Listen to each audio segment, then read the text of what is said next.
escreveu aos Coríntios, aos Efésios, aos Romanos, aos Filipenses, aos Gálatas. Deus usou dele para poder anunciar o Evangelho e teve ele uma ciência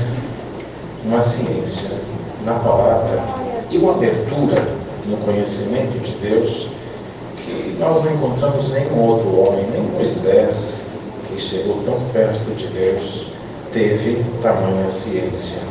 Cada um no seu momento, dentro da obra de Deus, mas enquanto ciência. Paulo falou do batismo, falou das tentações, falou da multiplicação, falou do sofrimento, falou de ter, de não ter, falou da doutrina, do véu, da oração, da salvação. Ele entrou em todas as esferas possíveis, imagináveis e inimagináveis, que chega no ponto que ele fala do terceiro céu e das coisas inefáveis que não é lícito dizer ao homem, não tendo condição de expressar pela palavra humana o que se viu numa glória inefável, que chega a uma excelência tão grande que não dá para nos comunicar de acordo com o que ele relata na palavra.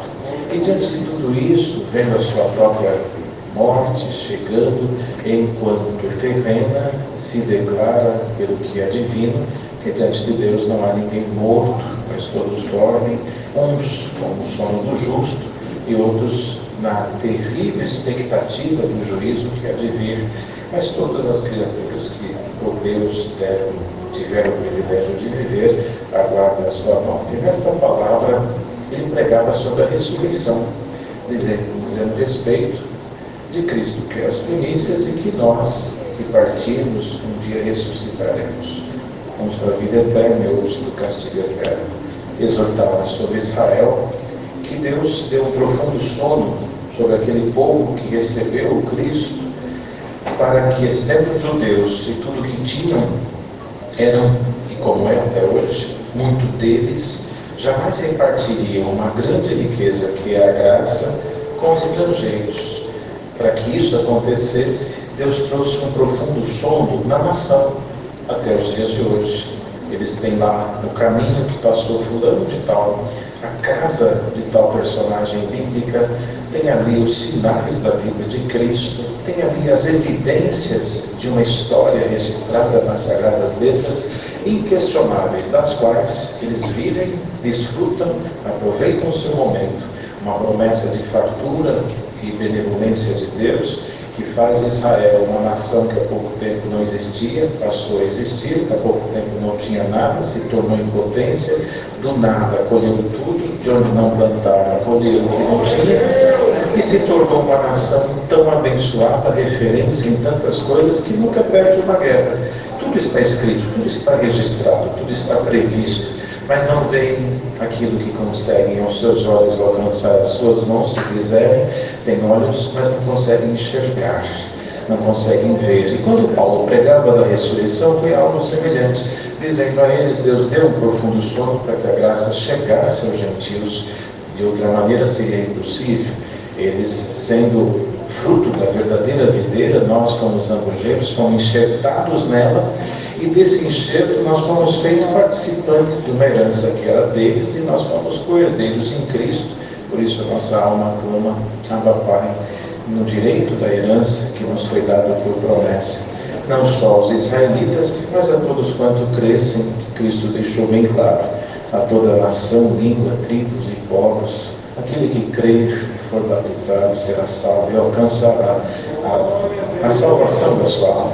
E quando Paulo terminou de pregar sobre a ressurreição, que é um mistério que nos acompanha nesta vida e que muitos não entenderam isso, ainda sobre isso, a ressurreição do justo, a ressurreição de Cristo ainda é um mistério para muitos que ainda creem de forma tão distinta, ver Jesus pregado na cruz, e quantos que andam com ele ainda pendurado no peito, na representação do seu sofrimento, e nós, pela graça, andamos com ele livre no coração, caminhando dentro de nós.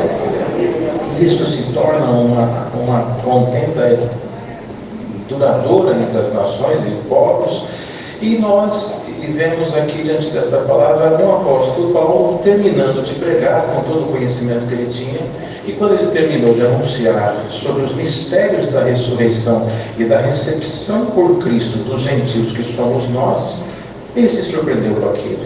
Ele vendo que ele pregou algo que era mistério, e diante daquela sua própria pregação ele se surpreendeu. Suas cartas são cartas apostólicas, são doutrinas, são epístolas, mas nesses versos que Deus deu hoje, são só 4 versinhos, não se tratava de uma carta, não se tratava de uma epístola, tratava-se de um hino. Ele compôs um cântico, porque ele estava num estado de espírito tão emocionado e compungido, que ele compôs um hino para tentar expressar o que ele não conseguiu expressar com toda a sua sabedoria, o momento de êxtase que ele entrou. Porque quando Deus visita, há momentos que nós parece não estar em nós, e muitos não entendem isso. Quando vê um irmão falando em línguas, acha que é exagero. Quando vê alguém chorando, acha que é um fanatismo muito forte. Mas quando lá atrás Deus selou, às vezes até andava de joelhos, saltava numa sala fechada, os anos se passam, se acomoda, e hoje ignora quem dá glória, ignora quem chora, ignora quem sente o Senhor.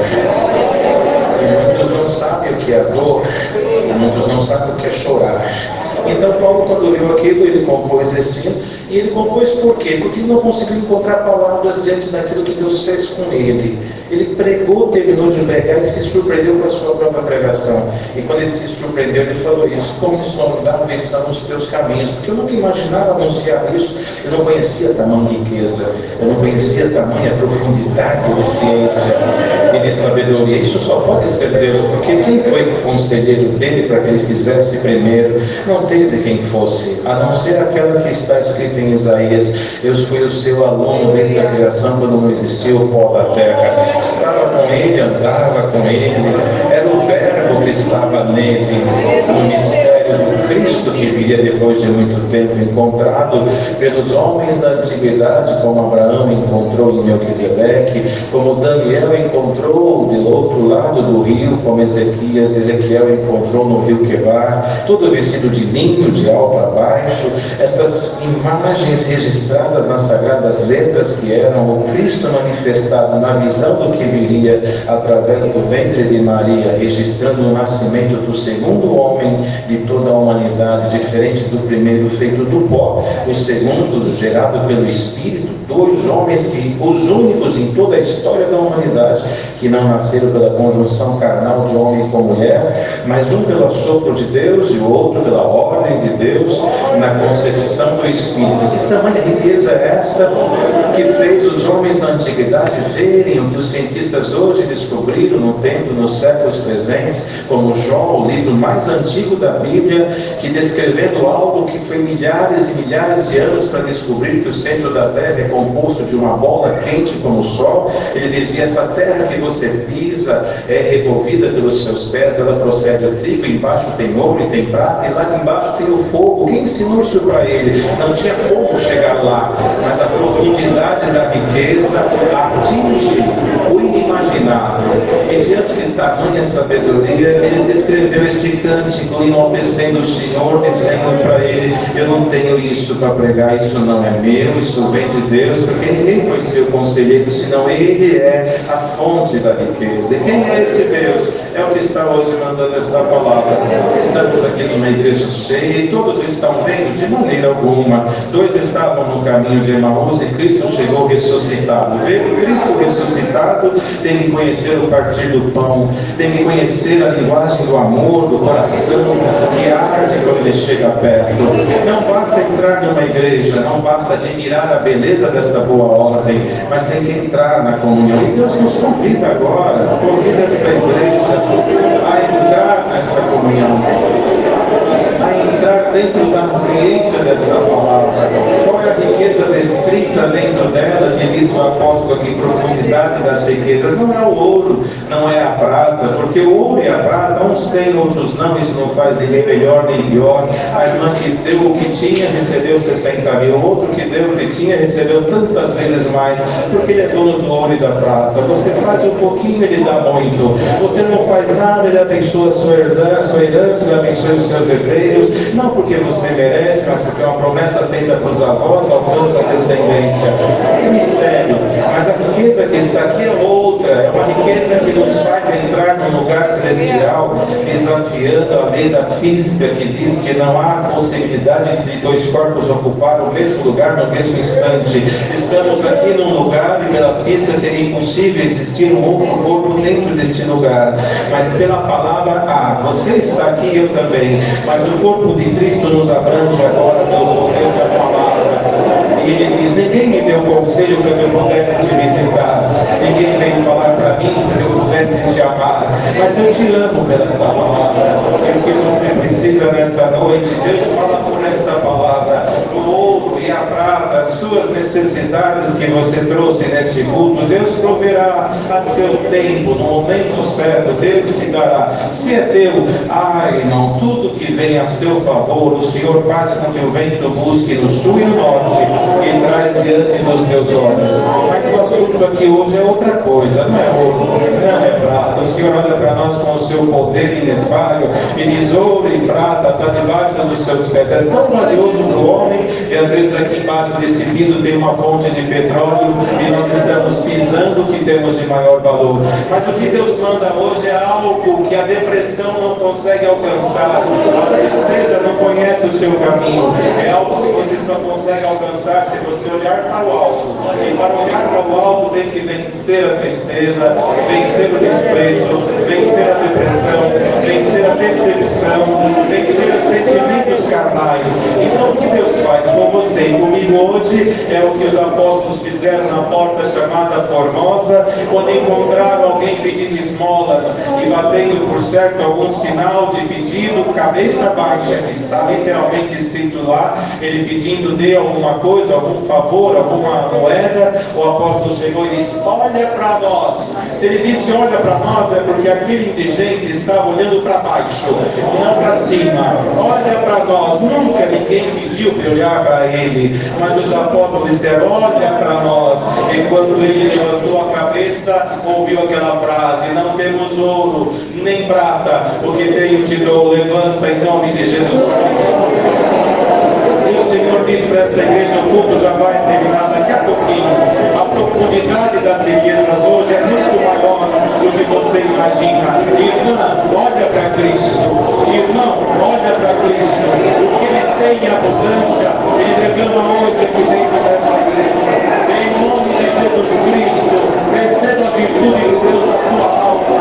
Em nome de Jesus Cristo, receba o dom de Deus no seu coração. Ministério, em nome de Jesus Cristo, receba a revelação da sua mente e do seu coração.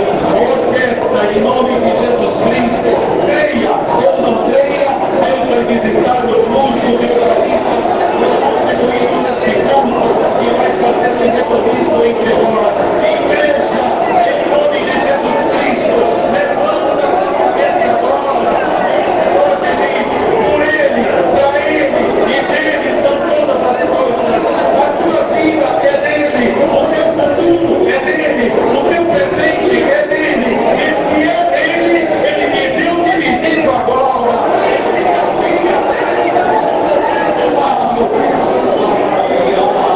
Deus vem, que Deus agora, nesse mundo, vai te levar o povo de Deus aqui.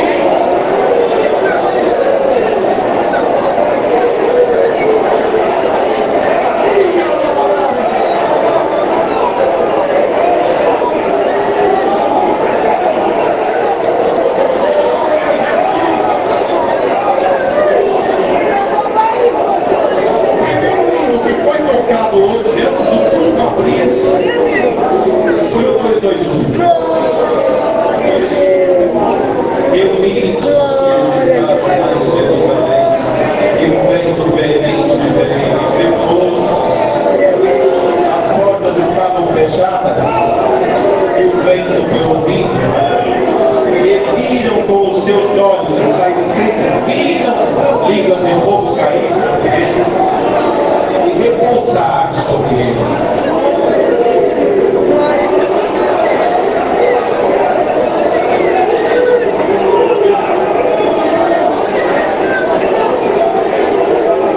Quem compreendeu o intento do Senhor? Quem foi seu conselheiro? Ninguém. Então, dentro do mistério da criação e do poder de Deus, há um só nos céus, em toda a extensão do que é divino, em todas as dimensões dos céus existentes, há um só que consegue entender o que nós sentimos. Não há anjo, não há arcanjo, não há querubins e nem outra dominação que habita o reino da glória que possa chegar no trono e dizer para Deus o que é sentir o que o homem sente. Mas o Cristo ressuscitado está à direita do Pai, e que nos Salmos diz: tu és o meu assunto predileto. Ele pode falar com o Pai agora: Pai, a princesa daquela mulher só cura se o Senhor selar dela. Aquele homem só cura se o Senhor selar ele. Eu senti o que ele sente. Eu chorei o que ele chora.